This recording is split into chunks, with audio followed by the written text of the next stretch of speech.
heart. Miss Honey, Miss Honey, Miss Honey, Miss Honey, Miss Honey, Miss Honey, Miss Honey, Miss Honey. Don't you hear me calling you Miss Honey?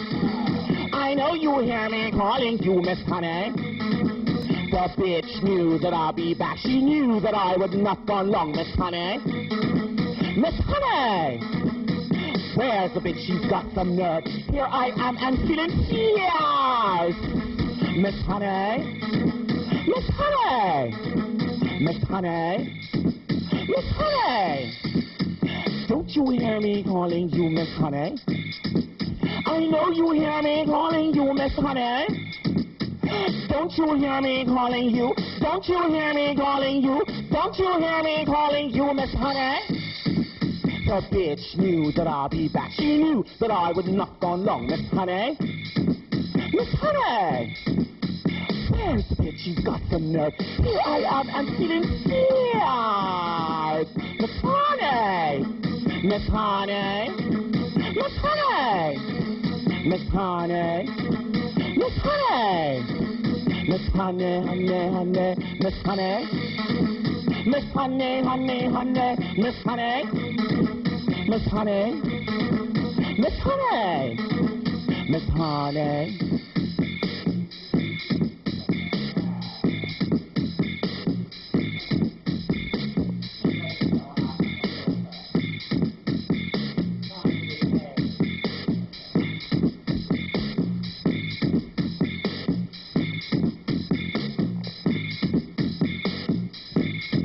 Miss Honey, Miss Honey, Miss Honey, Miss Honey, Miss Honey, Miss Honey, Miss Honey, Miss Honey, Miss Honey, Miss Honey.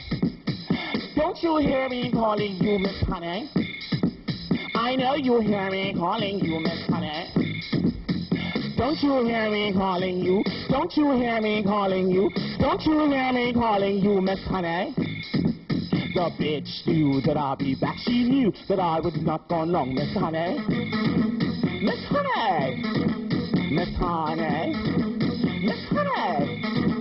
Miss Honey! Miss Honey, honey, honey, Miss Honey! Miss Honey, honey, honey, Miss Honey! Miss Honey!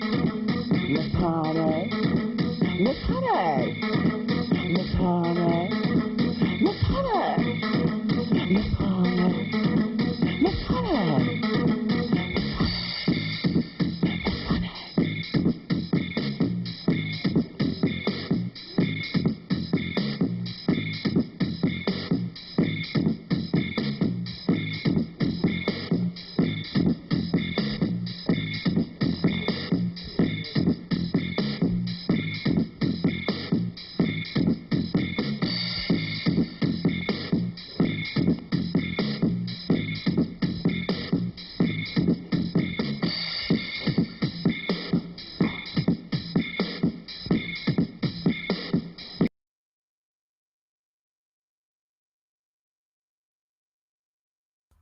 First of all, shout out to Boss Man for sitting through that video. Okay. Shout out to the heterosexuality strong in this bitch. Okay. I know he about to have a good night. He gonna be here for a little bit. He can go. Shout out to him. But anyway, y'all, let's get into it, y'all, because it's kind of late. Okay, it's kind of late. It's a little late. It's a little late. No shade. I was having a little watch party of this epic ass. Girl, what the fuck going on, bitch? Come on now. Not they over there praying. Shout out to the epic slayage. And not just slayage as far as the shade. Okay, it was so effortlessly done. Damn, it must have been the baby hairs or something, nigga. Something. But the way that he was able to walk in accountability. That even though y'all niggas say that I'm not like y'all, he not like us, bitch, that's actually a good thing because I'm me. Maybe y'all should try it. Okay? Let's bring some people up on the panel. Okay? First of all, let's bring up Where y'all at? A YouTuber I need for y'all to get into, okay? Me and him just recently connected. Dope ass individual. I love the community building. This is the time for it. Yeah, shit getting scary, but this is the time to talk. Weed all that bullshit out and get to the real shit. I want y'all to welcome Tit for Tat. What is going on? How are you doing? What's up, peeps? What's going on, Bubs? Yes. I am good. Deshaun, George. George still with us? Yeah, everybody here. I'm about to bring them on up. Next we got one of my supporters. Shout out to him. Okay, I'm waiting for him to go the fuck off. Okay, he been nice, he been cool, but we gonna see what it's gonna be now because shit is different. I would like to. He done went off a few times. He went off a few times tonight. I ain't talking about him yet. I ain't talking about him yet. Okay, and then definitely the individual that y'all gonna hear the passion from, because again, y'all keep ignoring our stories. And then when we get upset and irritated and agitated because we know what y'all doing, y'all trying to find ways to silence us. Hey, you're not going to silence the pain. The more ignorant you are, the louder the truth will be. Y'all got to figure it out. I want y'all to welcome King Breezy in this mug. What's going on, King Breezy? I'm doing fine. You? I'm good, y'all. This edible kicking in. This is impromptu. All right. Last but definitely not least, I would like to welcome the man of the hour, the individual that came through and did what needed to be done. And sometimes doing the right thing is not always the easiest thing to do. But no shade, as much as y'all believe this individual is not a man, he just proves to y'all how much of a man he is, ladies and gentlemen. That is Boss Man in the building. How are you doing? I'm doing well. How's everybody? Great. Good. Now, again, before we go forward, I have to give you your 10s. You have literally lived up to your name, which is the objectivist. You were able to turn certain situations and experiences that you're still dealing with to this day and transmute it to work for your good, to where you've manifested pretty much the life you want. You know what I'm saying? And still learning along the way. So for you to be on the platform tonight, well, let me ask you this. Before you did this live, how are you feeling? Like, what was running through your mind before you decided to get yourself prepared for the live you just did? Honestly, just airing out just issues, honestly. Airing out problems, issues, complications, but honestly just setting the record straight of what is going on relative to a particular individual, and bringing to light and showing the full picture of that individual's particular recalcitrant behavior, and defending me and defending the honor of my family and who I am. That's about it. Okay. Well, again, like I said, you really did your big one as far as bringing this all together. To me, it was very coherent. He basically gave y'all the cheat sheet, y'all. He gave y'all the whole entire timeline. I gagged. And then again, the editing about, that you were doing, again, like you said, you're that needs some work. Yeah, but the fact that you were able to, why is this shit not on a loop? I need this on a loop. Put it on a loop. There we go. You still did what needed to be done, and no shade. On a lot of these red pill panel spaces and panels, they don't really bring the level of expertise, the level of awareness, the level of information that you do. I mean, again, if we go back to your first live that you did, you were talking about how a theocracy was on the way. And again, you had individuals who were telling you, oh, you're fear-mongering, oh, you're lying, you're falling for these leftist ideas. We're not going down that route. We're not going down that road. But then when you did the LGBT conundrum, which I'm glad you did, because even though you had critiques, it was critiques to help enhance but not destroy. Do you get what I'm saying? A lot of the commentary during that LGBT conundrum, for the most part, was affirming to queer people, even to the fact of you saying that, hey, you don't even have to say, oh, I'm born this way, because sexuality is very fluid. No matter how rigid society wants it to be, in reality, it's fluid. Which is why, again, when you brought up the whole idea, not idea, but the pictures of individuals dressing in the 60s and 70s with the tight pants and the nuts on the side, and you see the crop tops and damn booty meat right there, all that type of stuff. It's like, it's very fluid. It's very fluid. But when you did the religious conundrum, I said to myself, okay, well, maybe I will learn something. And I did. But again, not from the individuals on the platform. So when you were doing those videos, and I just have to say this, it kind of irritated me because they didn't mind showing up for the LGBT stuff because, again, that's the scapegoat.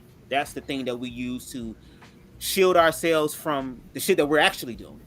Or better yet, those queer people, when they tell their stories, unfortunately, we the bullies, we the ignorant ones are going to be in it, which means we have to be accountable, so they fight it.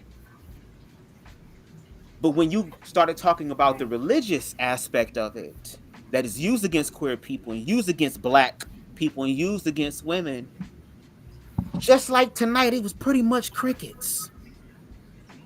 And you calling people by their name. And no shade, I commend you for that, because if I were to do that, I would have gotten all the smoke and then some that we're seeing some people are afraid to give. But that's why I'm glad that you were on the platform. You are low-key a blessing to that platform. Again, you're trying to break up the monotony, break up the echo chamber, and really bring some change. Let me ask you this. In reference to you doing all that from your first live all the way up to now, have you really seen a change? And if not, how do you feel about that being the case?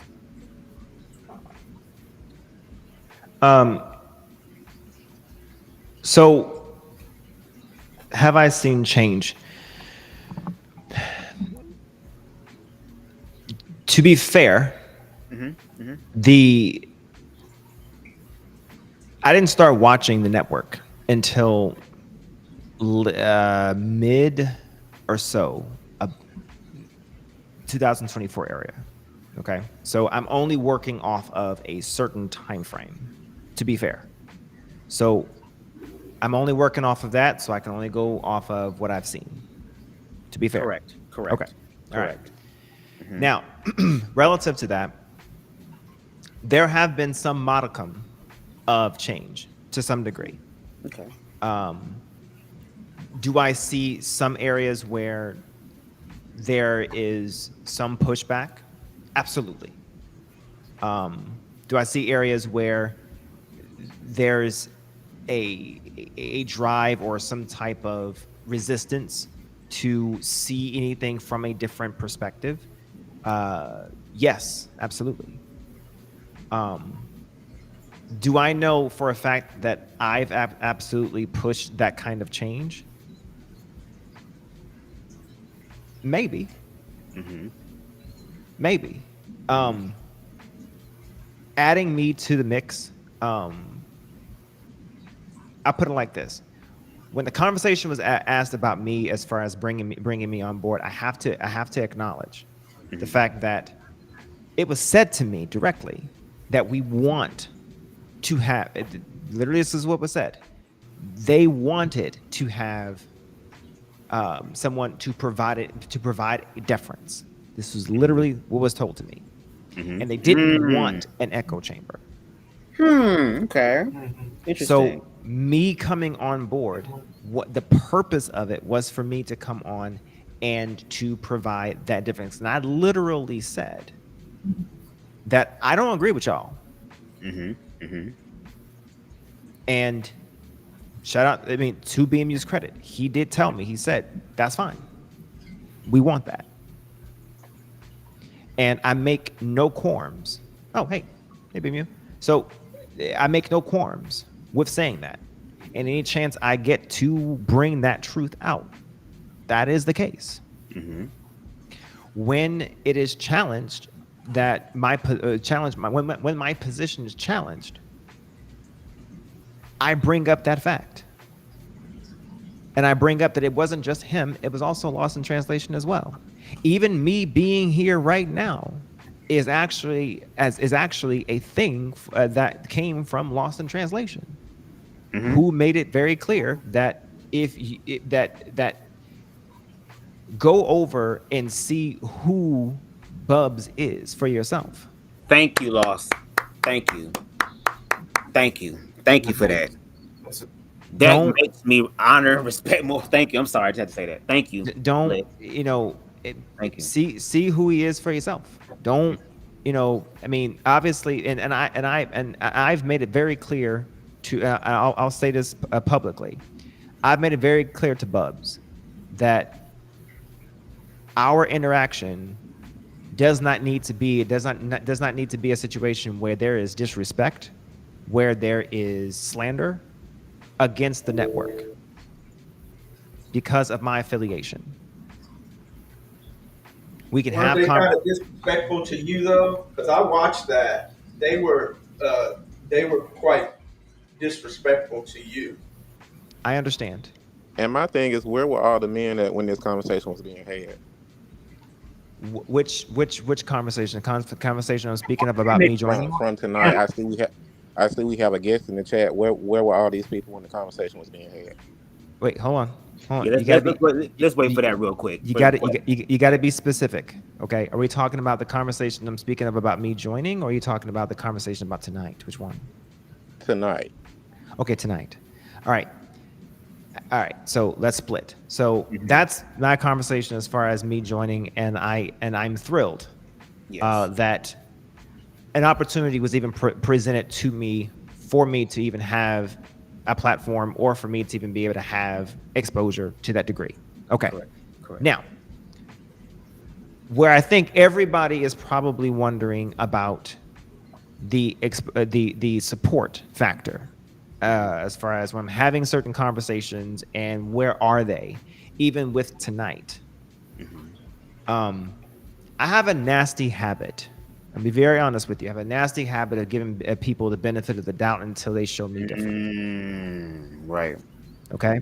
And I understand how things could appear from the outside looking in, but you guys have to understand the position that I'm in relative to the situation and relative to how things roll. Okay. So let's kind of backtrack. All right. I don't know if you guys saw last Monday. I did. Okay. Before last Monday occurred, BMU called me and he said, "Are you okay?" And I exploded on him unfairly, to which I had to apologize to him because he didn't deserve that. Okay? Right. When right is right, right is right. When wrong is wrong, wrong is wrong. Correct. Okay? Correct. He only called me to check on me because he saw that the chat that I showed you guys tonight, he saw what was happening. Okay? He called to check on my mental. Okay? And I was not okay. Okay? The calm, collected, cordial individual you see right now before you was not that. Okay? And I was red hot. I was hot. Okay? I was incensed. Okay? So I had to apologize to him for how I responded. Okay? But I told him that the two people on that panel got 15 minutes before my high yellow pretty ass pops up on that goddamn panel. 15 minutes. It was 15 minutes. And I slicked back my goddamn hair. All right? And my ass was there. Now, with that in mind, he said that, okay, I understand. You gotta do what you gotta do. I understand. What you saw was basically the understanding of a man needs to be able to stand up, take care of what he gotta take care of, and let men be men. Was what you saw. That's why nobody said shit. That's why nobody stepped in and said, yeah. That's why you didn't see shit. Because sometimes absence of something, absence of anybody saying anything, is actually agreement. This is why Trey got upset. Because if somebody didn't come in and say and pick a side, they're staying neutral, which means what's about to happen, they actually agree with. Because what he invoked is what the fuck he deserved. Well, do you understand? That's right. 100%. What ass whooping you end up getting in that moment, if no one stepped in to help you, bro, you deserve that shit. Because you know you were dead fucking wrong. It's like basically saying, I'm gonna go get my partners to come whoop your ass, right? And then they come in and like, yeah, what you do to my bro? What you do to my bro? And then the dude says, do y'all know what he did? He did X, Y, and Z. No, bro, no, we don't play that. We don't play that, right? And they back off. And then the ass whooping then ensues. Nobody comes and helps you. That's what you basically just saw. That only speaks to the cowardice, though. Always needing someone to fight their battles versus having that conversation with you one-on-one, like a man. right. So I need you guys to understand that sometimes when it comes to those type of situations, you got to read it a little differently. That it's not always the fact that they didn't gang up to support. Well, sometimes letting men duke their shit out is them saying, no, I can't support that, bruh, because you were wrong. The only thing I pointed out tonight was the fact that where is the accountability of just being able just to say, just to acknowledge that it's wrong, just to say it. That's all. That's it. Just to be able to say it sometimes. And the reason being is because that individual is permitted to come up still and do certain shit, say certain shit, and with freedom. Okay? And amongst men, we talk about all the time holding each other accountable. And it's been stated before that this individual has integrity. That part. Thank you. Well, if he has integrity and you stand with him, but you don't point out his bullshit. But if I were to say something and do something, you would point me out immediately. That is the inconsistency right there. So that's the only thing that I mentioned. Aside from anyone standing and fighting my battles, I don't need motherfuckers to fight my battles. Correct. Obviously, we see that. Okay. Obviously, we see that. I'll pop up and show niggas. That ain't the issue. The issue here, and when it comes to my wife, I don't need no help with that shit. That ain't the issue. She's on standby. Always. The issue here is that it is a moral and principle of the matter. And if this was anybody else, some random person, I don't give a shit. Like I had some random guy named Clue come onto the scene and challenge the same thing about me. Fuck him. Why? Because he ain't even a goddamn G list member of the goddamn network. I don't care about him. Was that Blue's Clues? What I care about is the fact that this individual here is a archived like C-list member. Like he's part of the family in a sense. Like if a link goes out, he gets an invite type shit. That's the part. And when we have people who say I stand with him, well, now we got a problem. That's it. But also the other part of it is that he is making it his business to point out people within the network.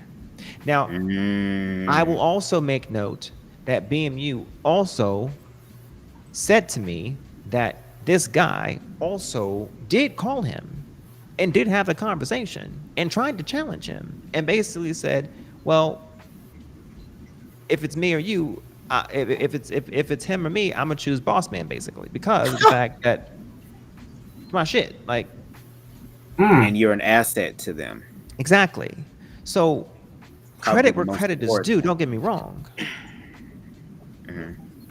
what I'm looking for here is I wouldn't say yes acknowledgement, but also the concept or the awareness of the fact that you got people out here that would use what they believe they have authority to use, which is a network, for instance, as a catalyst for their agenda, essentially.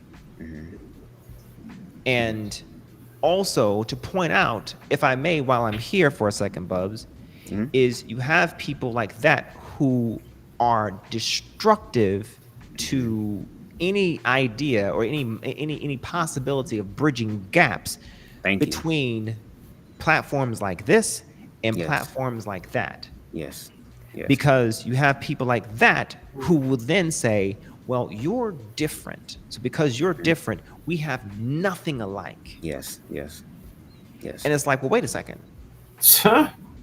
I got next. If you would just sit down with me for a minute, you may actually find out that there are things that actually connect us. The similarities. Correct. Exactly. And that's where I wish I had taken a moment to mention that tonight, but that's why I wanted to come on here tonight to mention that point, is because it's people like that who makes it very difficult to have conversations, because you would look at me and say, you're not like us. And it's conversations like that that makes it very difficult for there to be a bridge in the middle between differences of people. That's all.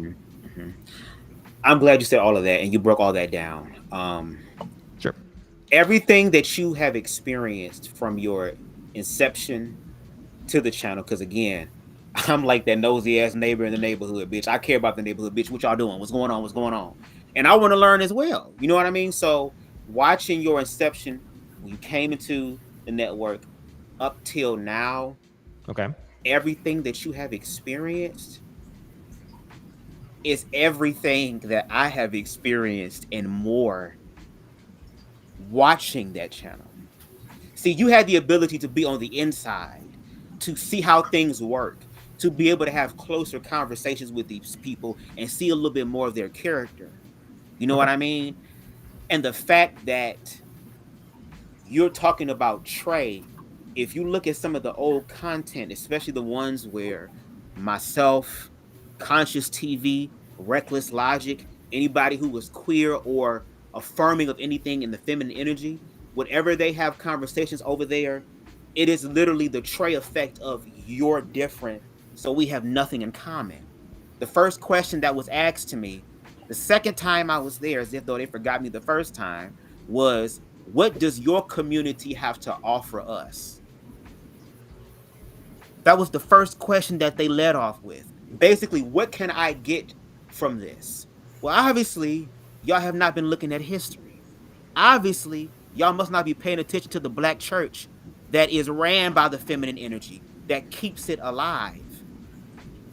But again, they ask those questions in a fear-based way to not really have the real conversations that they say they want to have, which creates that echo chamber.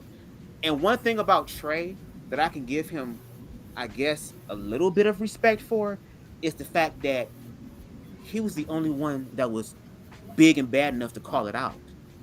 Because to your point, had I been on the platform, it would have been niggas from across town, niggas from across the seas, all different type of individuals coming into the cut to be able to get a slice of fucking up that punk, because that's the easiest way for me to tap into my masculinity or to show niggas that I'm masculine. And that's exactly what Trey tried to do to you and failed epically. Because again, in the video, the one thing and only thing that he has is the perspective of performing masculinity or looking masculine.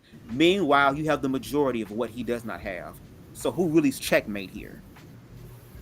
No shade. And shout out to Sparta, because Sparta was, again, the only man, a man who wasn't black, mind you, who were able to come up on the platform and to be able to call Trey out. But what was very interesting is that in that chat, when you were calling those men out, those men were nowhere to be found. So I asked the question, if Trey is the individual that is integral, based off of what he does, that kind of says something about y'all's personalities. No shade and no disrespect to you, boss man, but just from an objective perspective, because like you said, you've been there for a certain amount of time. I've been watching these individuals literally doing a case study, literally documenting what queer phobia looks like and the rise of it. These individuals will have queer people on the platform and then the next day have a cleanup live of them struggling over their words and trying to find other people like yourself, boss man, to have those conversations because, I'm sorry, they're too ignorant to have those conversations. Which is why, again, I appreciate you being over there. Now I'm done. Is there anybody else that would like to say something? Tit for tat, Deshaun, Harold, any questions that you would like to have for Boss Man? Boss Man, if you have questions for us, ask them. This is a conversation. I have a question for okay, and then Boss your next Man. Harold. Okay, I got you, Harold, because I need Harold to speak too. But go ahead. Respectfully speaking, what is it that you're hoping to contribute to that particular platform in regards to your teachings, I guess you could say? 1 second. Uh-oh. Writing shit down. Hang on. Okay. All right. What I hope to contribute. The biggest thing, honestly, is yes, objectivity for sure. But an objective perspective to kind of foil what is a what it seems to be a constant kind of what I would say maybe a battle rhythm, a constant metronomic kind of sort of understanding of what things are or what things aren't. A different perspective of something that they either collectively believe as a whole. So yes, when I started with the theocratic mindset, that was a harbinger for what was to come, but what was also to come from me. Right. When it came to the LGBTQ conundrum, that was a bifurcated approach or intent approach. That was to also to try and educate them, but also to kind of provide a charge to the pride community as well. Because one of the things I wanted to kind of do there as a two-pronged approach there, I never want to just provide problem, and never provide a potential solution. Correct. What I oftentimes hear is, and it's not just at the network, it's everywhere that I hear oftentimes. Thank you. It's just problem, and not a solution, or a potential solution, even if the solution is egregious, but a solution. All right. And so I oftentimes spin my wheels saying, okay, here is what I want to talk about. What is the target?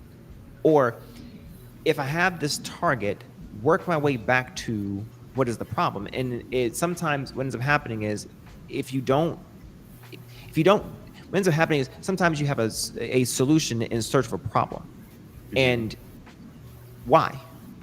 So what I tried to do with the pride conundrum, and I'm not done with it, by the way. I went on to I create series so that way I can jump back to it from time to time. Correct, because they're going to be so relevant. Yeah.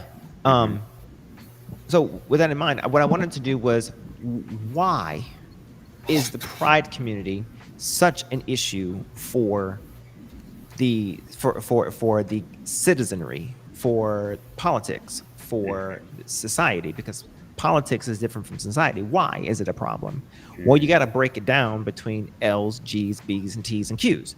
Well, you got to break it down because everyone has different tolerance levels for the different swim lanes, in a sense, the different colors, if you will. And so when you talk to individuals, everyone seems to have different problems, swimming through, but Mainly it's the T's that people tend to have problems with when I'm listening to people talk. What I hear is people mixing and matching different problems with,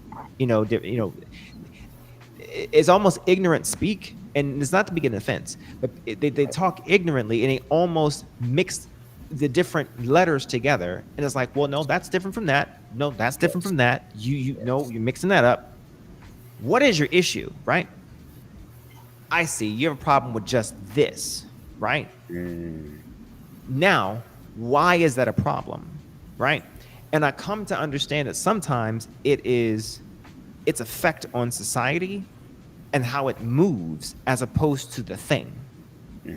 Okay, so now it's the behavior as opposed to the existence. Some people, it's the existence. Those are your bigots. We don't talk about them. Those people are deplorables. So now you have to figure out the difference between people who are tolerant but want control or want like measures in place, right? And you got those who are just bigots. Well, fuck the bigots, okay? We don't talk about them. See what I'm saying? So now I need people to be able to talk about what the issue. So you ask me, the question is, what do I hope to gain? Well, I hope, one, to be able to figure out what exactly is the issue, right? When I ask the questions, a lot of times it's not necessarily the existence, but I have to ask the questions multiple times in multiple different lives to get the answer. Yeah. Right? So then I find out it's not necessarily the existence, it's necessarily either the effect, the motive, or the behaviors, right? Which some are valid. Okay, some are valid. Others is just really, Yeah. you know what I'm saying. So then it becomes a conversation to the pride community. It's like, okay, each community, whether we're talking about heteros, whether we're talking about bis, whether we're talking about homos, whether we're talking about whatever the case may be, whether we're talking about Christian people, whatever we're talking, every sect within the citizenry has some type of deplorable portion within their sect. Correct. Every section does. Correct.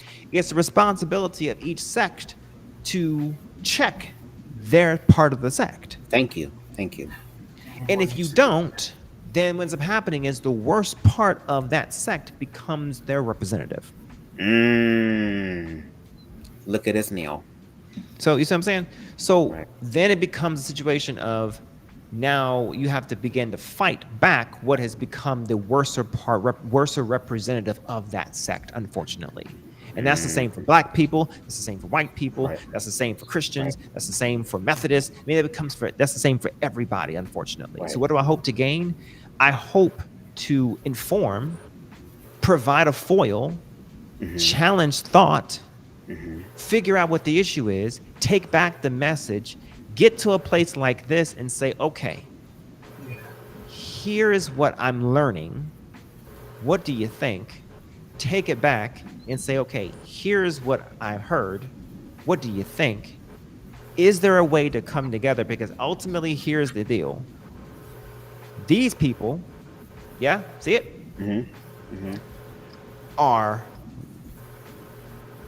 They don't give a shit about what we're talking about right now. What I'm just spending 5 minutes talking about, they don't give a shit. Which I'm glad you said that, because that's really where I was getting at.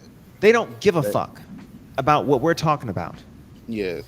They don't give a fuck that we are sitting here arguing about black, white, I'm light skinned, BMU's dark skin. They don't give a fuck, y'all. They don't give a fuck about BMU's beef and goddamn Bub's beef. They don't give a fuck. I'm a vegetarian. They are destroying shit around us while they are on their way to the goddamn bank. While we are sitting here destroying ourselves over shit that doesn't fucking matter. At the end of the goddamn day, so what if you're a Christian and I'm not? Y'all know I am not Christian. You know, good fuck well, I will watch. Uh-oh. Y'all know good fuck well that I don't believe half of this shit in this bitch. They don't either. Look, like him. They don't either. Some of I don't those believe- people don't. I don't believe half the shit in this bitch. Okay, I'm gonna be very real with you. Starting with the motherfucker on this goddamn cover. Not even the Listen. Christians abide by that Listen. book. They even Listen. sin to their children. Get that shit Here's outta here. there's cherry picking all throughout that bitch. Yeah, very much so. Here's the problem: is that it's designed. The people who are in control, they don't even read that book. Hello? They practice Johannism. Uh-oh. Ism. Elaborate. I don't have time. Oh. They practice Johannism. Okay. All right. All right. And it's a Jesuit, and it's a Jesuit thing. So the point I want to make to y'all is that while we're sitting here fussing over some shit that ain't even complete, and it tells you that it ain't complete, they are puppeteering and making their own ways to make themselves richer, to devise a plan for their families, their lives, and while we're sitting here fighting over some shit that don't fucking matter. Who's fucking who, why you fucking them, and so on and so forth. And so what do I hope to gain? I hope to gain some goddamn peace. Thank you. Goddamn unity somewhere you. where everybody's able to at least connect the dot Thank you. of some type of agreement somewhere. Lost in translation, if you're listening to this, you said to me that it's not the person, it's their actions that you care about. So if actions can be corrected, then maybe we can get to the people part, not the actions. Deshaun, I know you wanted to say something. Then afterwards, if anybody else wants to say something, because I definitely want to say something. I don't know how long you here till, boss man. I don't want to keep it too long, but I'm liking where this conversation is going. So, but Deshaun, go ahead. You have anything that you would like to share? People just need to respect one another and stop trying to use people's image as a disrespect or try to use other things of low blows just because you try to prove something. That's basically all I have to say because it's just getting ridiculous now. Yeah, We're all in this together. Those people are getting richer and stuff like that while we're here in this soil just freaking arguing and stuff like that and calling each other people's names, calling each other names and stuff like that, which is getting ridiculous now. It's out of control. And it needs to be meant right now because it's just ridiculous now. Yep. And even though those individuals don't give a fuck about the conversation because there's still a level of fear there, I'm grateful to know that there are people who do want community. Like there are people that are waking up. That's why they want to be so against woke. Christ was woke, was he not, according to the narrative? You call yourself that, but then I had to learn through Boss Man, through his religious conundrums. Make sure y'all check them out on his platform, please. Make sure you subscribe to his platform, the Objectivist Podcast, okay? Where these individuals are not followers of Christ. They are Paul-spirited individuals. Individuals who are still very much connected to the law of the world, that are in the world and of the world instead of being in the world but not of it. And the part that is scary, though, Boss Man, about everything that you said is that you bring in the information. You come through, you literally, I can tell you literally put time and effort, great, immense thought into what you do to be able to help. Because again, you have to learn how to love yourself to be able to help you. So now you're in an overflow state to where you can help other people. I think in your first live, you just said, if we just learn to love each other or love ourselves, shit will change.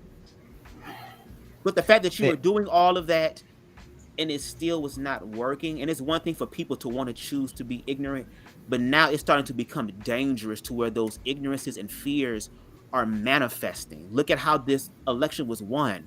off of trans people and people that are in jail getting surgeries, and the gay community want to convert your kids, and black women too damn strong, even though the black women and gay men have been holding the black community together. And if some niggas will actually get their shit together, maybe we could take a rest and you can come actually be some use. Bubs, but let me tell you something like this. But they talk about after children. Children are getting molested by teachers. Children are getting molested by babysitters. There's women that are getting impregnated by 13-year-old boys. That was also on the list of that freaking woman that actually did that to that boy like that. And how come that woman don't go to jail or do whatever? And the thing is, and also they have strippers for 13 all the way up for those boys as well. That's actually, there's a video of that where they praise that. But the thing is, when it comes to only gay people, that's the only problem with a scare. But when it comes to us, the thing is, how come you're not protecting y'all children all the way around? That's what I don't understand. And children grow up to become predators as well. Just to let you know that victims become victimizers, just like Diddy and also freaking R. Kelly and all of them. But the thing is, nobody wants to talk about that. You don't want to talk about the men that are all overly sexualized and stuff like that, where women have to be disrespected and getting cheated on because of what they had to experience when they were kids that young. And sometimes it goes even further than that, 3. So don't even start with that. I'm a realist. I don't do this.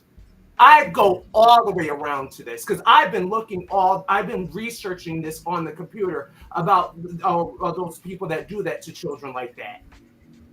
I'm not stupid. Right. It's a broken world. It's a broken world, and broken people gonna do broken things. I mean, again, look at who they put in office. This is literally, if you look at the story where the people had to choose between Jesus and Barabbas.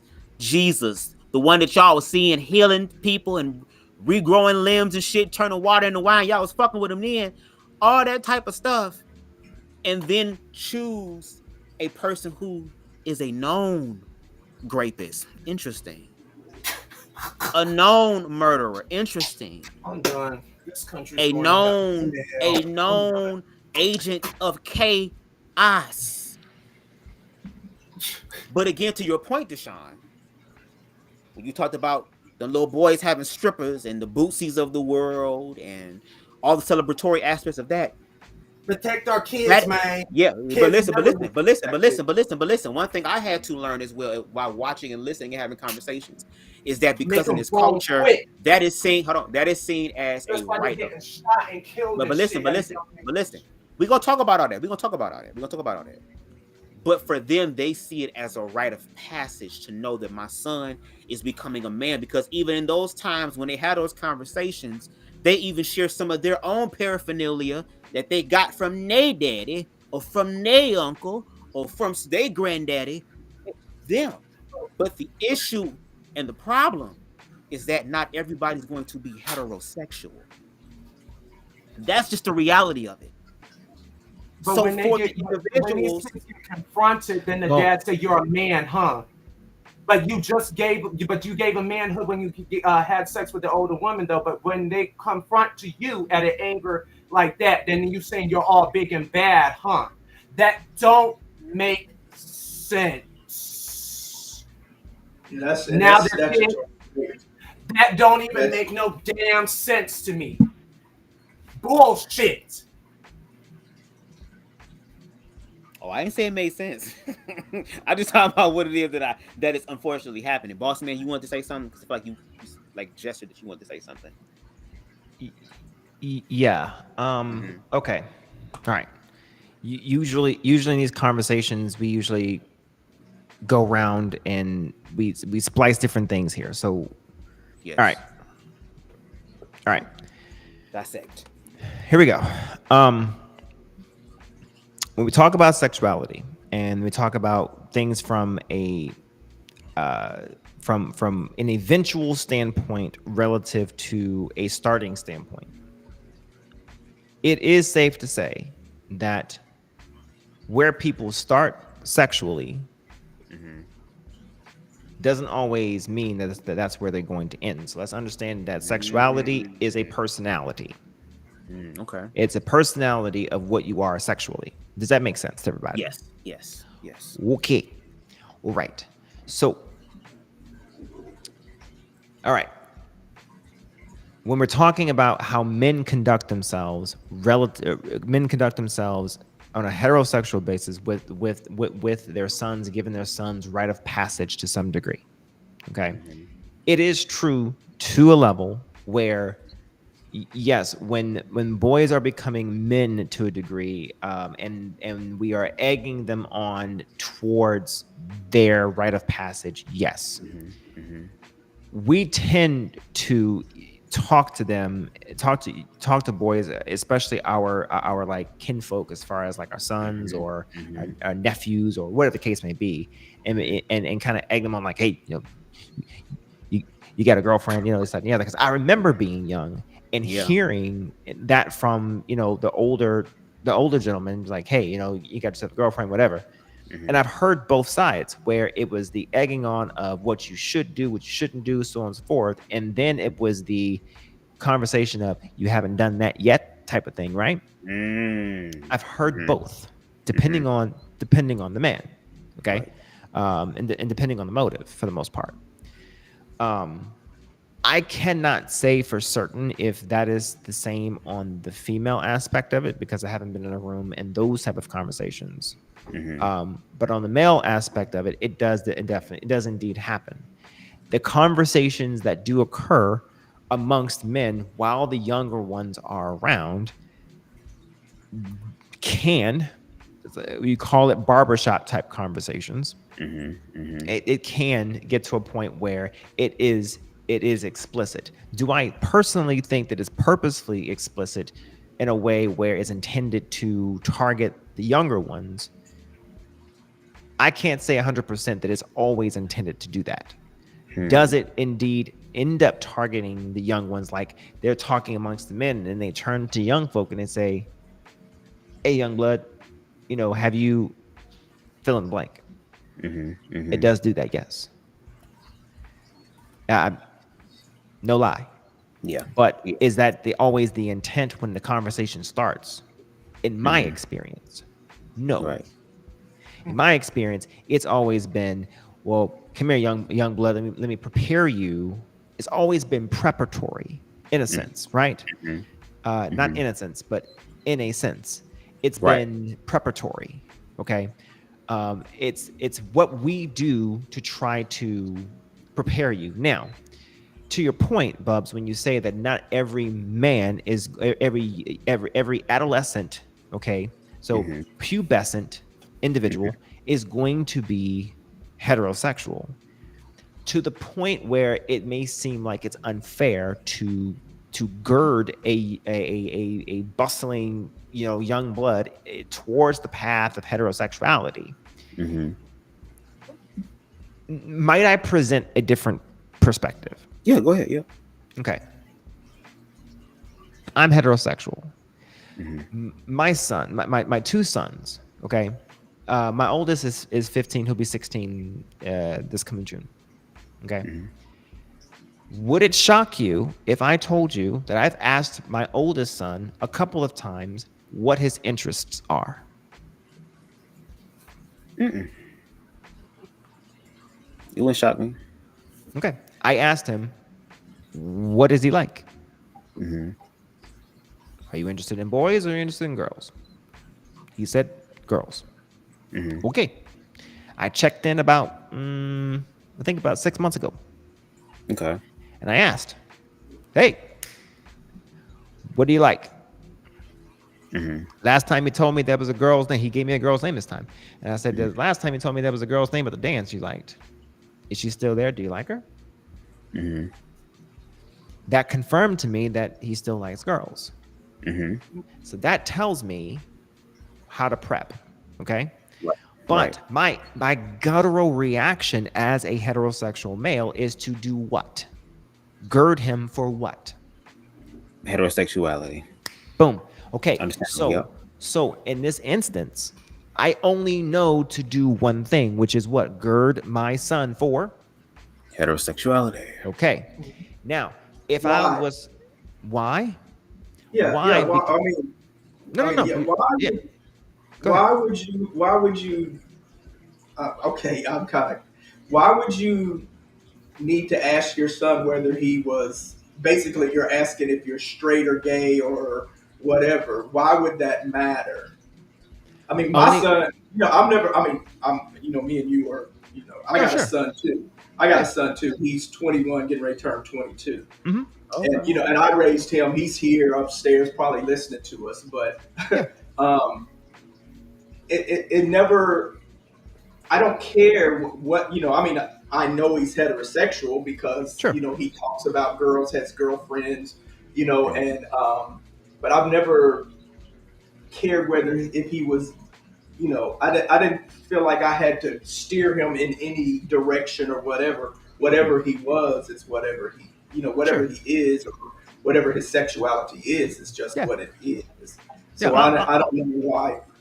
No, I'll answer. I'll answer. Curious if Yeah. you need to go that Sure. direction. Sure.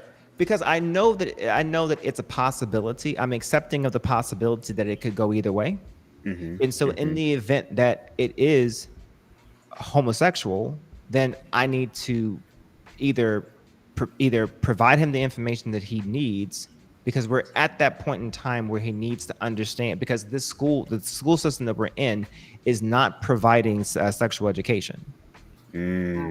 So that means that whatever path that he's on, I would like to be able to, one, be a part of it, but then two, try to be a part of it and accepting, but also know about it, and then give him what he needs. Okay, so and help him either way.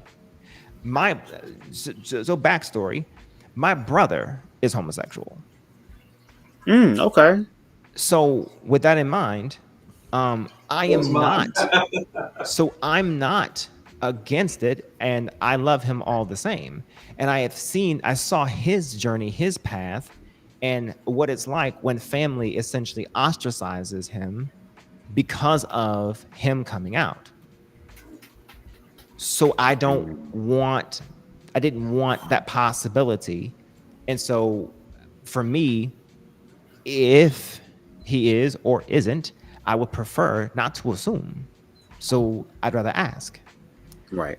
And so because I know that the school isn't providing any sexual education, then I would prefer to first ask, and then, okay, then left or right, here's the information that you need. Point blank. Well, that's why see how you were able to handle that situation. You were able to do it in a loving type of way, because I understand what you mean as far as, as a man who is heterosexual, you want to also continue your legacy. I understand that. You want that to happen. Sometimes you might live vicariously through your child. Or I have a son, or I'll be able to have him accomplish things that I couldn't accomplish. You know what I mean? So I understand the fact of raising him or guiding him in the path of heterosexuality. My father did the same thing. And I understand that.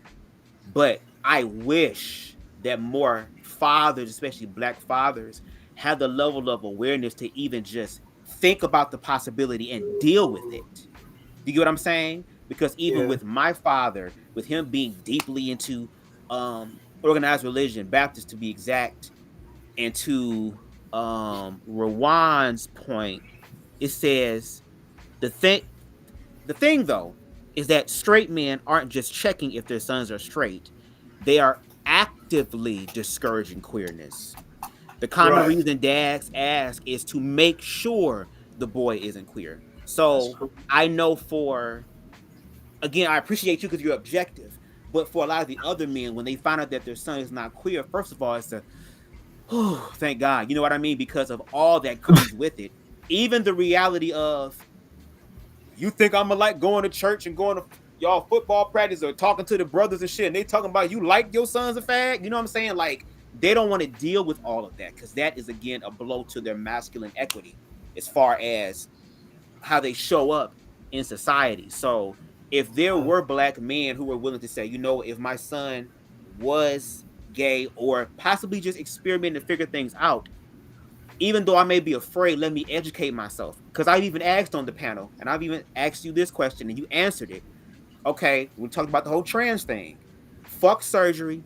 Fuck the medications. Fuck anything that's going to alter your body. Fuck all that. We're not going to do anything like that. We're going to wait till you're 18 years old. So when you make those choices, you fully understand what's going on. But because you ain't going on my fucking insurance with that shit. Exactly. But I'll let you wear the wig because the wig can at least come off. I'll let you wear the lipstick because the lipstick can come off. Yeah, get some goddamn mascara. I don't give a shit.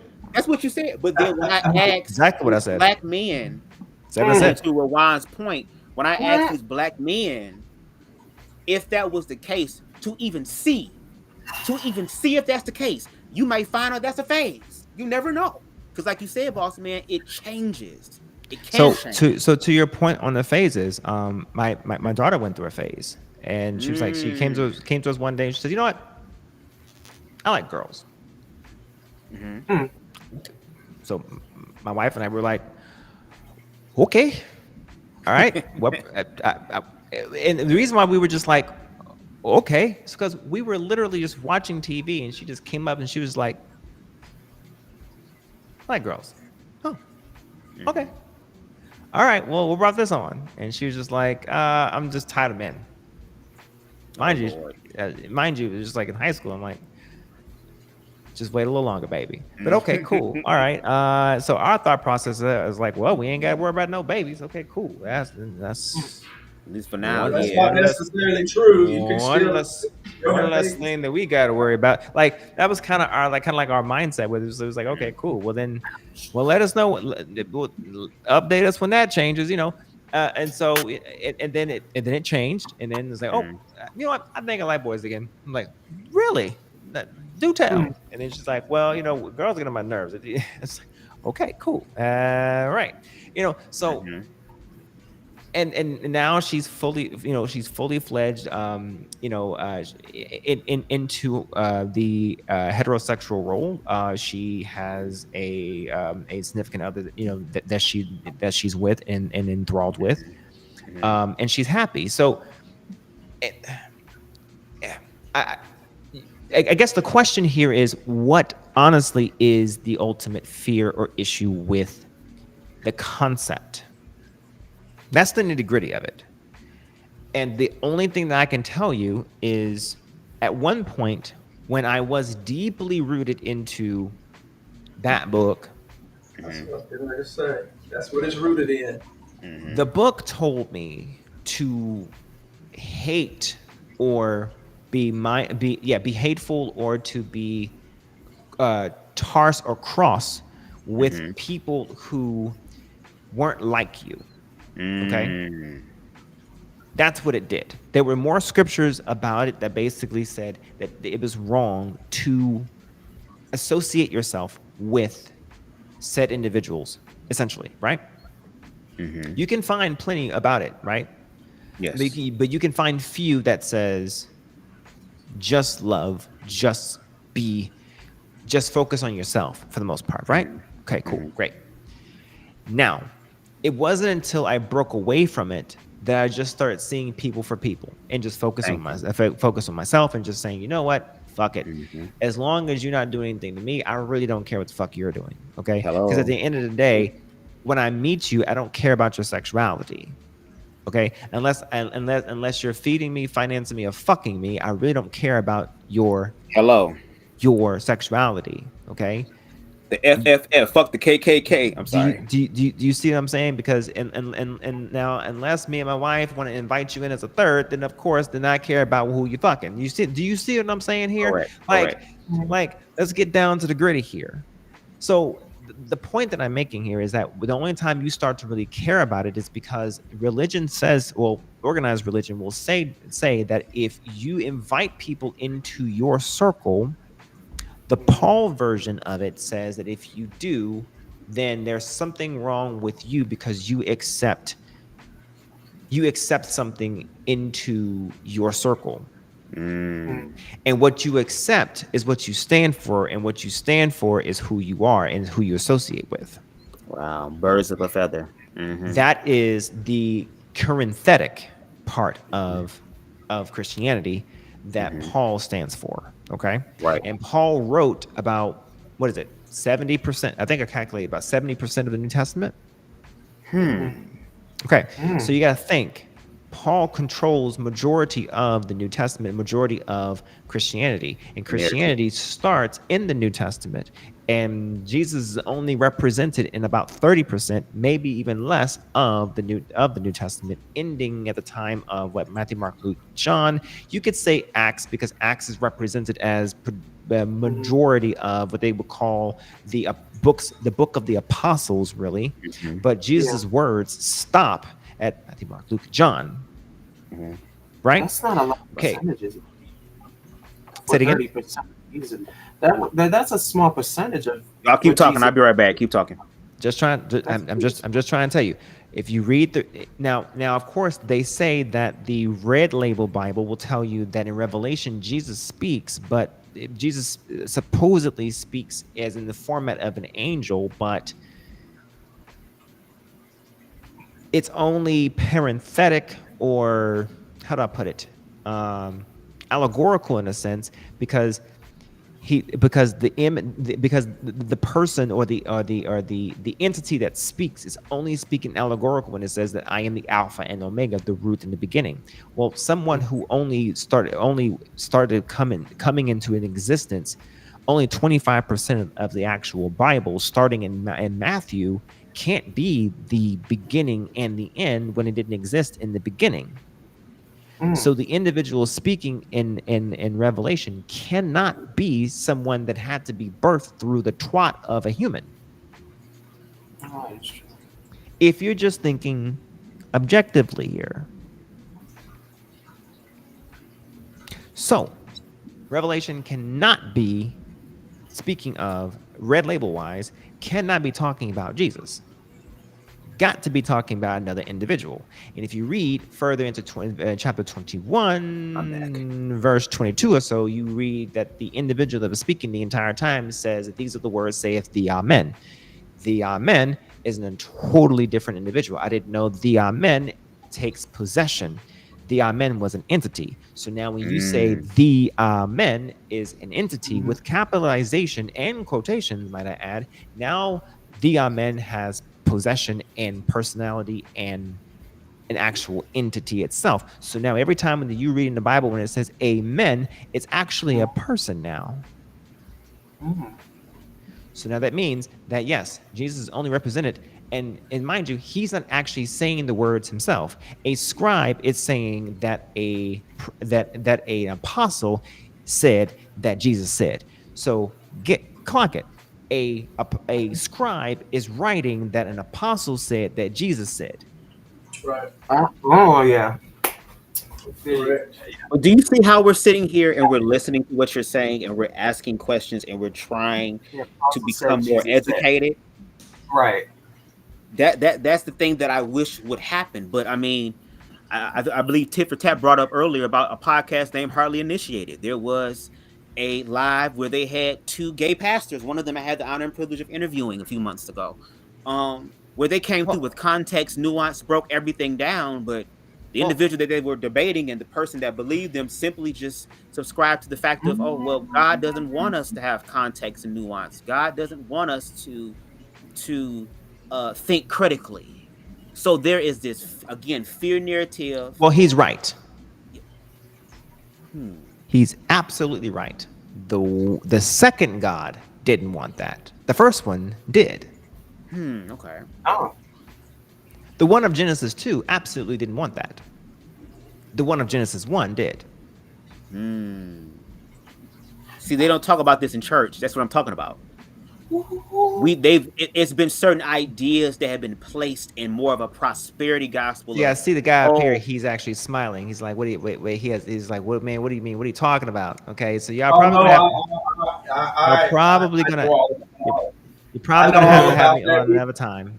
I've done podcasts. I mean, not podcasts. I've done shows on this already. So I'm just letting me and my friend Charles, we've done shows on this. So I'm just listening to y'all. So and some of what you're saying is absolutely correct.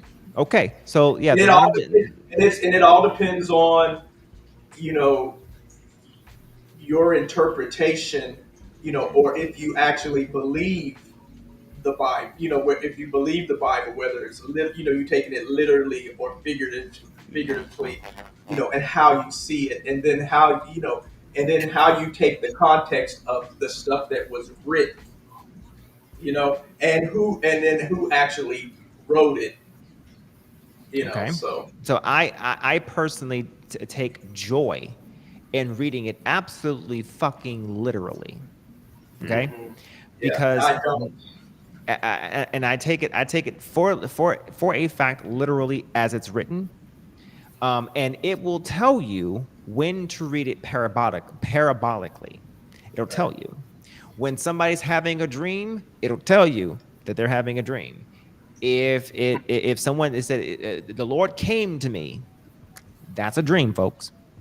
When the Lord is when somebody is standing in front of you, it'll tell you that it literally says it. So you can literally read it literally parabolically, or you can read it literally. Like when it says the earth has four corners. No shit. The earth has four corners. No shit. I believe that.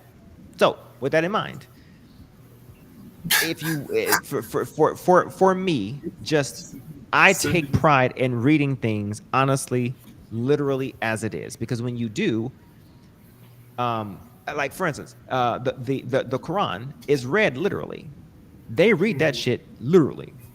Okay, so everybody They else read it literally, but it's still but the point, it's but still, but the all of point, this is a book of but what I'm fiction. saying is they read. Okay, sure, but everybody reads their shit literally Right. until it tells them to say imagine, right? But Christians are the only ones who says that when something in the past something in the past is talking about something in the context of the past, is talking about something in the future. How could something, listen to what I just said, how could something in the past read in the context of the past talk about something in the future? That makes absolutely no fucking sense. And yes, I'm talking about Isaiah 53. So it makes no fucking sense.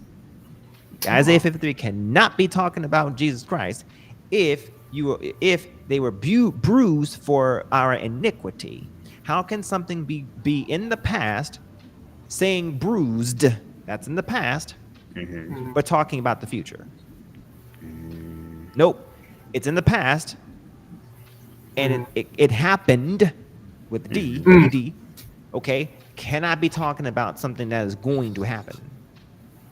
Read it for what it literally says. Wasn't talking about Yahshua HaMashiach. Wasn't talking about that person.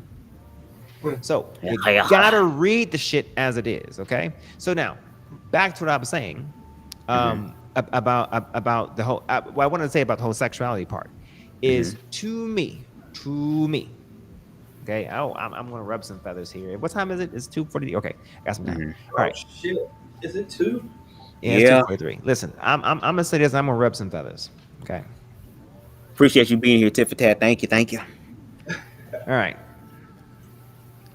If the second God, okay, cared about sexuality so bad,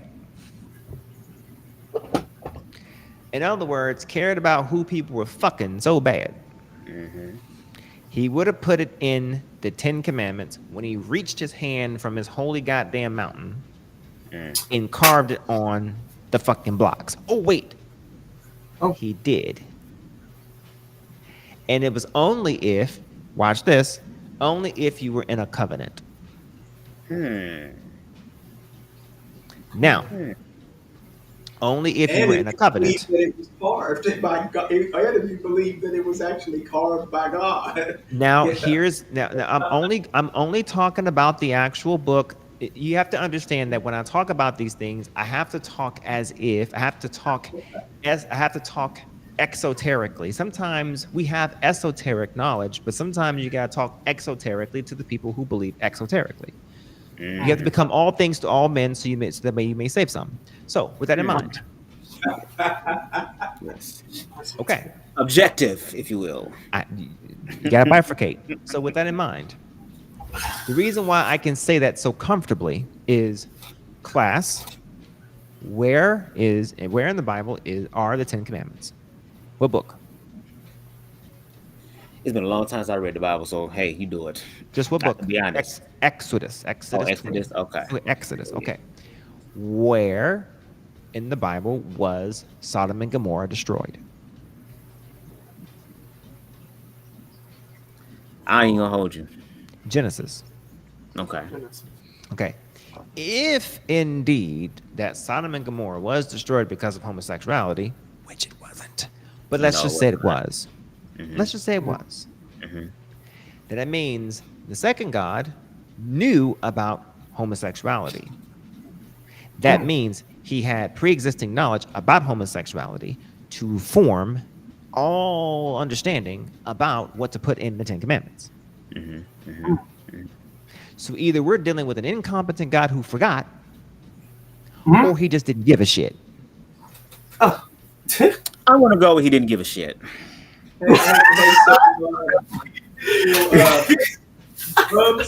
Bubs and Deshaun. I sent it to Deshaun. I haven't sent it to you, Bubs. I couldn't get it through. It was too large to get through IG. But I just sent that to Deshaun today through a text message. To his cell phone. So when you go in there and see that, send it to Bubs. Yeah, do that. Got you. Yeah. We're talking about the exact same thing that I just sent to Deshaun today. That we were going to talk about doing a live, doing a collab about. But what he's talking about, exact same thing. Same you see stuff. how the universe works. You see how everything just comes together when you're objective. That's why I'm just listening to him because I just sent this to Deshaun today, where the guys are talking about it, exactly what he's talking about. Now, people want to also go and jump to Leviticus and say, well, if you lay with mankind as women lay with mankind, right? Well, here's what that means. Okay. Sure. You don't want to lay with man as woman would lay with mankind. Sure, because of the fact that, yes, if you start laying with each other too close to genealogy, you start to dust weaken the nation because of issues of genealogy. Sure, that's what King Tutankhamun ran into, and the kings and queens or whatever, they started trying to keep it within the bloodline, and what started to happen? They started having deformities and whatnot, right? Cool, great. Now, if I was a God who wanted to ensure that I wanted to have a massive following, mind you, this is supposed to be a primordial being talking, but I don't think it is, but let's just say it is. Now, he wants a massive following. He wants his people to grow. The only reason why you may not want to have men laying with men is that you do not have procreation. Someone who is concerned about procreation and the growing of the lands and growing of the of multiplication might be concerned of that, but why would that weaken the nation? Well, at that time, what was happening? They were going back and forth, warring, fighting, so on and so forth. I'd be concerned about the growing of nations as well at that point in time as well, right? Cool.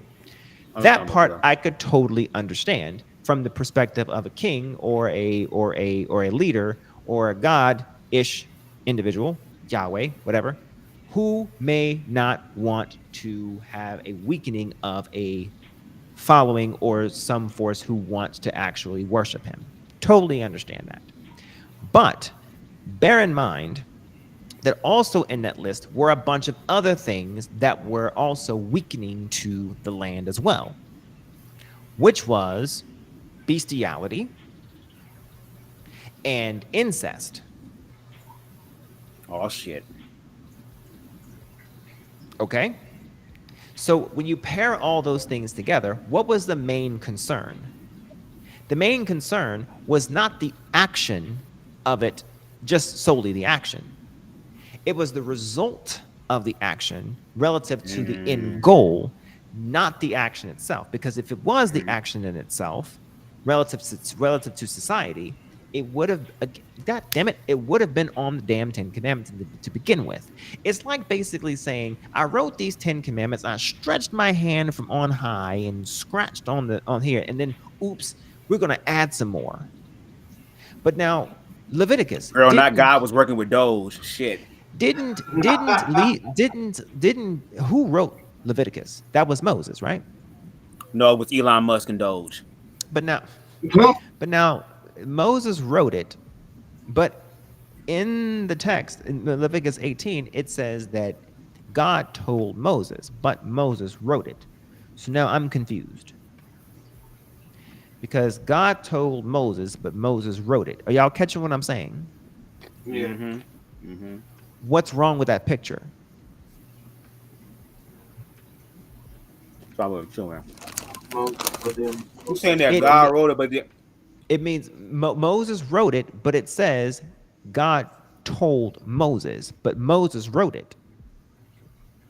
the fact that God spoke through him to write it? No. Try again. No.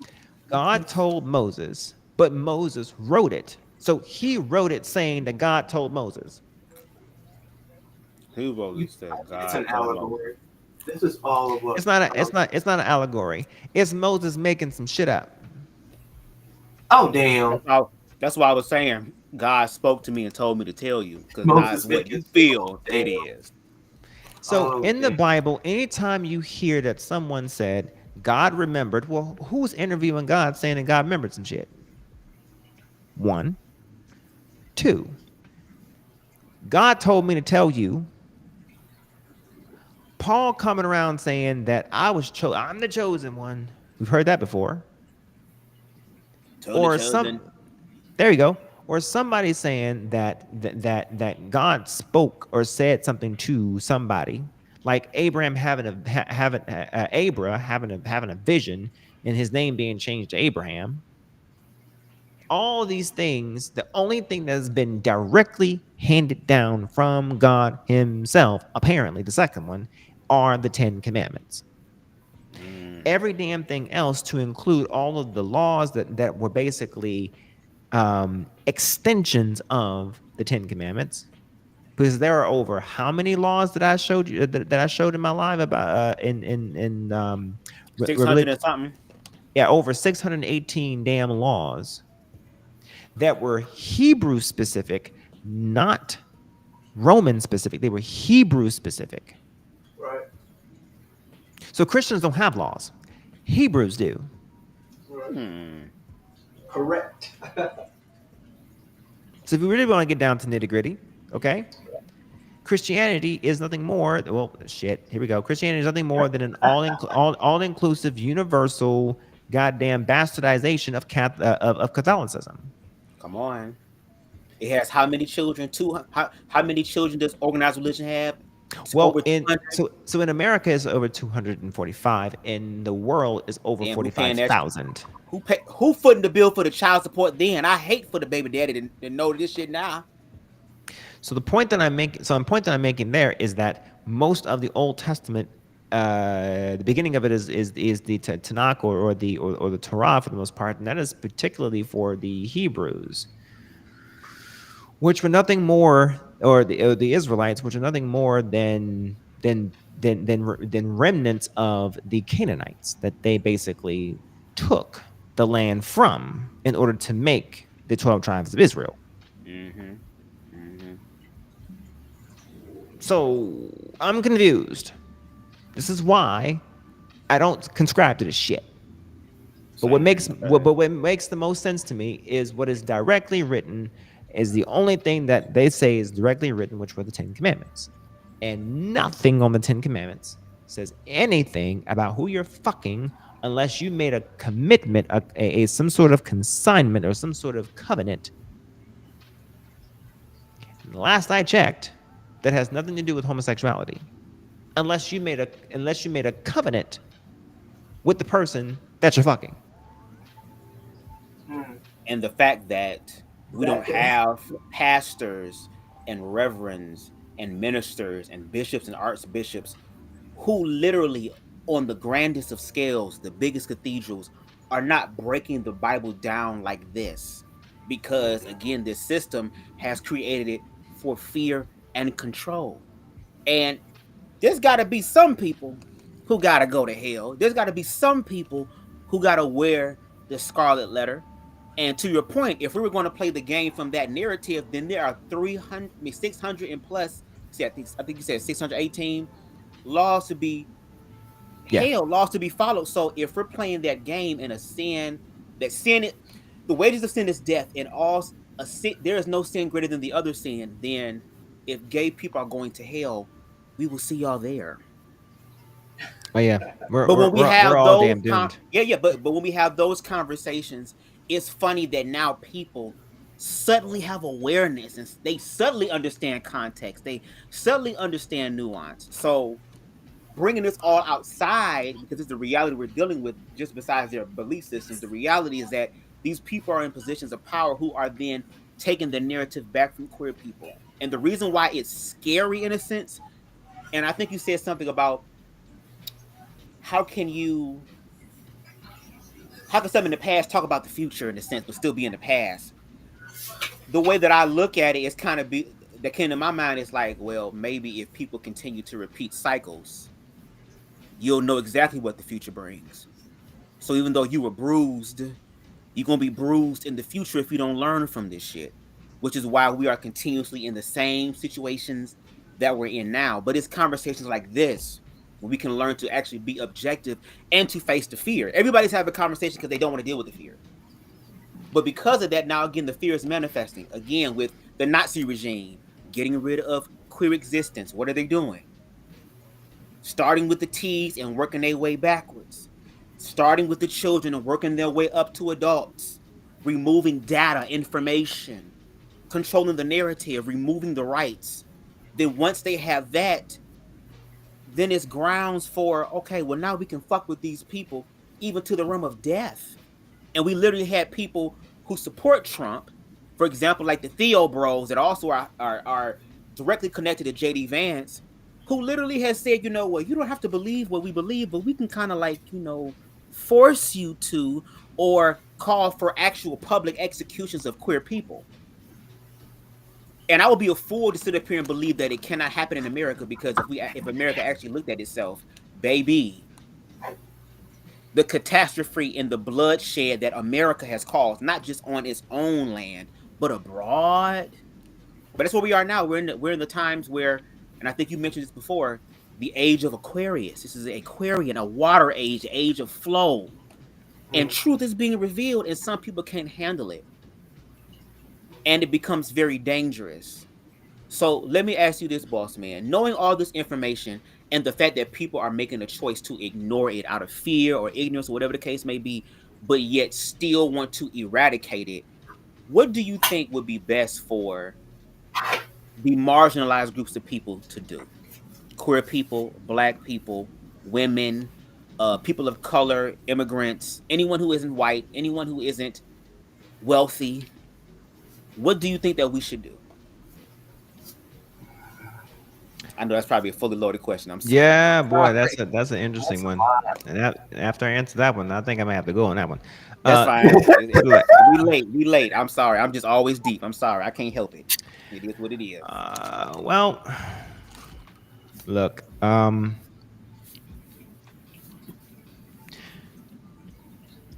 one, recognize, first of all, who our actual enemies are. First of all, our enemies are within. That's the first one. And then I would say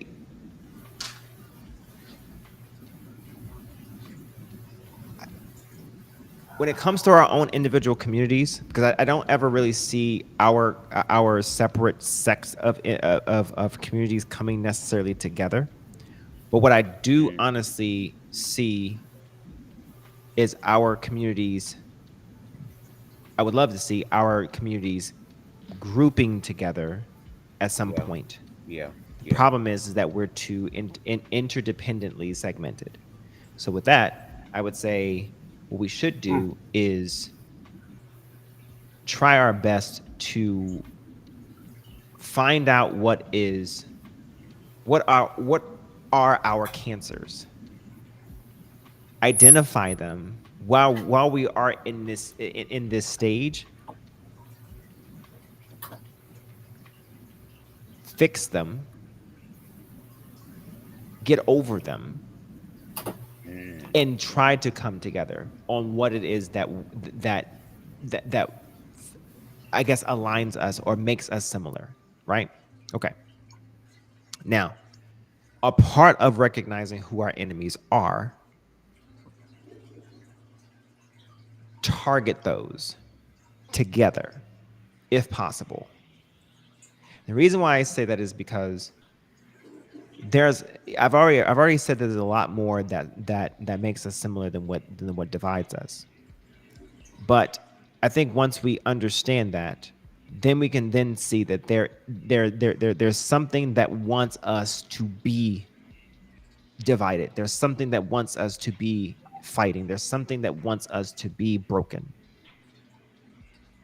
Regardless of if we are conservative or liberal, married or single, gay or straight, or whatever the case may be, Christian or not Christian, there is something that wants us to be divided. And I do believe that we can be somewhat different, but still somewhat going. I mean, we can go down different lanes, but still go down 95. Like, damn. It is possible. But we've got to stop the fucking infighting. That's me personally. So what is it that we should do? Is figure out a way that we can go the same direction. We ain't got to be in the same lane, but at least figure out a way to go down the same direction and stop constantly perpendicularly going towards each other and fighting each other. Because while we're doing that, we're doing nothing but destroying ourselves and missing opportunities for us to at least, stop fighting each other on the ground versus elevating ourselves and going upwards. Understandable. Yes. And it's conversations like this that bring that about. And again, the way I feel like we get to that point is we have to face the fear. It's the fear, it's the ignorance, it's the unknown. It's too evident. We have to, like Tit for Tat said, the enemy within. Start with yourself first. Love yourself first. You cannot be the change you wish to see if you don't even know what the fuck that looks like for you. But the fact that there are individuals who have done the work, like for yourself, boss man, who have to grow up dealing with all of the stuff, the stigmas, and still loving yourself to where now you can get on a platform and speak your truth and niggas quiet. But it takes a certain level of self-love for that. And even though you did what needed to be done and you probably didn't like the way you did as far as the energy, there are people who are going to watch that, who are going to think and think twice because they came across your content. Because I got to believe there are some people who really are ignorant but really want to understand. But they also get caught in the bullshit too. So to your point, we should be checking ourselves. The queer community to check the queer community, the straight community, black, white, whatever, check ourselves. And you did an excellent job of what accountability within house looks like. And it's very aspiring, and we all should do the same. But again, boss man, thank you so much for your time. I really appreciate it. Tit for Tat, is there anything that you would like to say before we end this live? Oh no, I just thank Boss Man. That was a good show today. Yeah. We watched that whole thing and we commented on it, and we had our little commentary in the background. But that was a good show. And thanks Bubs for putting that together. Oh, no problem. Appreciate y'all. And for turning me on to Boss Man. Actually, Deshaun actually turned me on. Yeah, Deshaun. Shout out to Deshaun. Yeah, he the king of introducing people. Lord. Right. So yeah. And I'm gonna go check out some more of Boss Man's content. Yes, and please make sure you do it on his platform. Oh yeah. on his platform. Give him the views because he definitely deserves it. I kind of want to ask Boss Man one more question, but I don't want to be shady because there was kind of a little Easter egg in the midst of your commentary tonight. If people listen to a certain particular sector of your live when you were showing the receipts, there may have been a familiar voice that they may have heard. Yeah. Slightly. So I feel like I want to email you this, but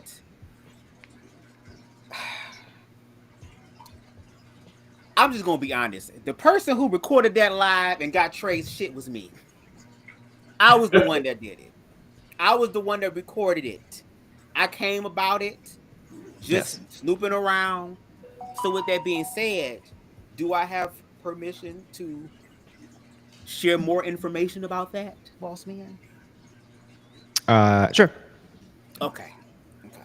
And lastly, BMU, if you're still in here, and I say this respectfully, you have every right to use my content as well. If there's anything that I said that you want to give commentary to, I don't give a damn if it's my wonderfully made where I talk about my personal life and you can use that. I have a live where I talk to my parents about them having queer children because not only am I gay, my sister is too. So if you want to use that as evidence to support what you believe, I give you permission to do so. All I ask is that you be objective. And if you need help with what objectivity looks like, you got this individual right here that can help you. And no shade, y'all better learn from him while y'all can because you can only take so much bullshit. No shade. But anyway, Boss Man, thank you so much again for joining us. Definitely have to get you back on the platform again whenever you have time. I know you probably gonna do a little bit of backlash because of this, but that's all right. You're objective, so we appreciate it. I don't know. See, you ain't got anything out there. see, I mean, just see, we shall. I mean, I would honestly say, maybe not. I told no lies here. Correct. Thank you. And I told no lies there. I'll be honest. I divulged nothing that wouldn't be divulged there, and nothing was shared as far as information or anything of that nature. So, I keep things pretty separate, and I hold true to my word. When it comes to what is personal, what is bifurcated, and what is centralized. So, so BME has nothing to worry about relative to what is proprietary information, nothing like that. Right. So, and I don't practice mutiny. Basically, what I'm trying to say, essentially. Right. But I do need to, spread my wings and grow. It's gonna be slowly because at first I am a husband, and second I am a father. Correct. So I don't have much time. Like right now, this is 3:07 in the morning, so I gotta get up and go to work. But at the same time, I do need to grow and expand. TikTok is a thing. So the only reason why this was even possible is because I was already sitting here. If you had to ask me to pop on a live at 3:00 in the morning, you'd be shit out of luck. I know that much. You'd be fuck out of luck. I wasn't even trying to be up this late anyway. I was trying to go to bed early, but we were just in the flow. So yeah. So I was already sitting here in the same shirt. So correct. With that in mind, I think this is a good. Actually, I think it's a good start, and I'm hoping that you guys are able to. Honestly, I hope you guys are able to bridge some shit. And I don't know. Hopefully so, but we'll see. See, we shall. Okay. Yeah, we will see. But again, Boss Man, thank you so much for joining us for this panel. Tit for tat. Make sure y'all subscribe to him as well. Make sure y'all follow Boss Man on YouTube and on TikTok as well. And thank y'all. By the way, I didn't say thank y'all ever since I've been on here. So thank y'all, by the way, for showing up on my side, sharing my shit. Okay. Correct. It's long-winded. All right, and I am I'm who the fuck BubzDaGawd. I They used to am. that shit over here. They like we like context and doing. We take our time. We don't like fast food shit all the time. We don't like GMO shit all the time. We like our shit to be cooked with love and shit. Put on some Jill Scott. Put on some old school music and dance and pray over our food so it can nurture our body, mind, spirit, and souls. Okay, so we take our time. No Well, shame. I appreciate the support. I'm new out in these parts, so I appreciate it. Thank you guys very much, and I appreciate you guys for having me. Thank you. All right, no problem. All right, thank you. Have a good night. Yes, everybody, y'all have a good night. Make sure y'all go ahead and watch the replay. Make sure y'all watch the replay of this live, and we will be talking to y'all soon. Until next time, y'all. Peace.